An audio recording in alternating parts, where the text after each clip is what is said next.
We see a blue-hatted gnome seated at his desk. He is working diligently over a tray filled with rolling papers, a grinder, and a pile of silver-frosted buds.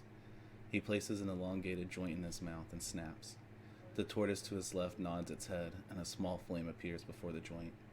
The gnome lets out a long breath of smoke and stares at the passing void outside his window. Well, Mortimer, another day done for his glory. I deserve a treat, no? I know we're only to keep an eye on them, but I don't see why I can't make a profit in the meantime.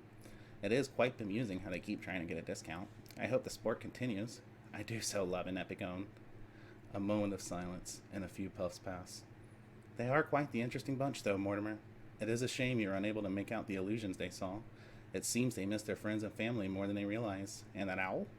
It's quite obvious something better forgotten came back to her.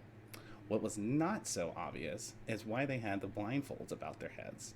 Don't they know these woods are called weary for a reason? At least that human has some sense. That said, he did seem a bit more bright and gassy than usual.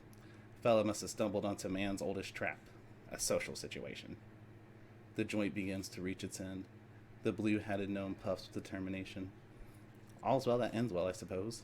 They found that ton fella despite the 15 minutes of fighting a flippin' obsidian brain. I have no doubt they made it through okay. They are a tough bunch, but...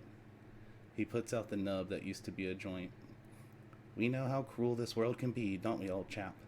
I hope those 5 had the stomach for it. The tortoise turns its head at the gnome and cocks it to the side. Don't look at me like that.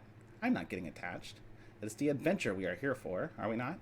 I am honestly ecstatic to see what that wacky bunch ends up next. And who knows? Perhaps they'll be the ones. Mortimer nods his head in agreement.